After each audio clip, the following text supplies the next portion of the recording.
DJI Pocket 4បងប្អូនថាដឹងរួចមកហើយរវាងការ review ពីបងនិងបងប្អូនមួយចំនួនថា review នៅក្នុងទីជាច្រើនហើយថ្ងៃនេះខ្ញុំសាកល្បងមក review ឲ្យបងប្អូនមើលតែម្ដងរវាង Pocket 4នេះគឺ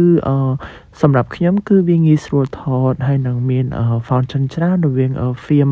formulation អញ្ចឹងវាមានការដូរពណ៌ដូរអីអញ្ចឹងតែខ្ញុំសាកប្រើពី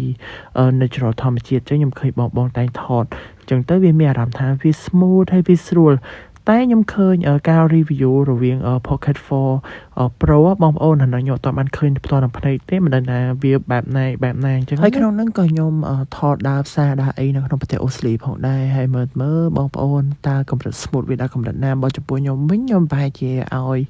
8 លើ 10 អីចឹងទៅព្រោះអីហានេះក៏ជាលើកទី1ដែរដែលខ្ញុំប្រើ DJI Osmo អញ្ចឹងណាព្រោះខ្ញុំឃើញបងប្អូន review ពី Osmo 3 ជាច្រើនហើយកន្លងមកក៏ខ្ញុំធ្លាប់ research ផងដែររវាង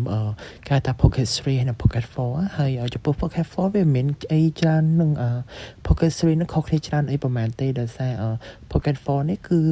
គេមានការដូរពណ៌និង filter អីផ្សេងចឹងនៅក្នុងហ្នឹងហើយកម្មវិធីល្អហើយនៅគេចំនួននឹង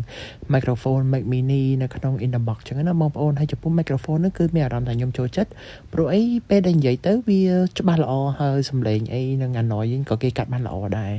ហើយបើសិនជាកាមេរ៉ានេះគឺបងយកទៅ review skin care និង beauty care អីក្នុងការធ្វើ vlog អីផ្សេងខ្ញុំ recommend ដោយសារ Pocket 4 នេះគឺខ្ញុំចូលចិត្តហ្មងហើយការថតនៅខាងក្រៅការថត photo ជា slug អីក៏មើលទៅវា clear បានល្អដែរអញ្ចឹងទៅងាកមកមើលខ្ញុំវិញមើលខ្ញុំថតផ្សារនៅក្នុងប្រទេសអូស្ត្រាលីគេហៅថា Burnside បងប្អូនមើលលើគេទៅតែធ្វើថ្មីយល់គេធ្វើរួចយូរហើយបែរចិត្តចូលមួយឆ្នាំដែរបងប្អូននេះគេបង្ហាញសពអីថ្មីនៅក្នុងហ្នឹងទៅហើយបងប្អូនគិតថានៅរដ្ឋ Adelaide យើងគឺមានផ្សារណាដែលទំនើបជាងនឹងអត់អាច recommend នៅខាងក្រៅបានបើខ្ញុំមានអារម្មណ៍ថា Burnside នឹងអស់ទំនើបឯនៅក្នុង Adelaide ហ្នឹងហើយបើសិនជាបងប្អូនចូលចិត្តនៅវីដេអូនិង vlog អីផ្សេងដែលការខ្ញុំរៀបរាប់នៅខាងលើហ្នឹងបងប្អូនអាច comment នៅខាងក្រោមនិង comment នៅខាងក្រោមហើយបើសិនជាបងប្អូនចូលចិត្តឲ្យខ្ញុំធ្វើវីដេអូក្នុងការនិយាយជា podcast ឬមកនិយាយពីការបង្រៀន citizen អីផ្សេងហ្នឹងក៏អាចជួយ comment នៅខាងក្រោមផងដែរព្រោះមួយរយៈនេះសម្បូរបងប្អូនឲ្យខ្ញុំនិយាយពី citizen ការសំណួរអីផ្សេងហ្នឹងហើយក៏ខ្ញុំធ្វើជាច្រើនវីដេអូមកដែរចំពោះឲ្យបងប្អូនមើលតែអញ្ចឹងណាអញ្ចឹងទៅក៏ឲ្យបងប្អូនមានអារម្មណ៍ថាវាសាំភ្នែកពេកហើយខ្ញុំក៏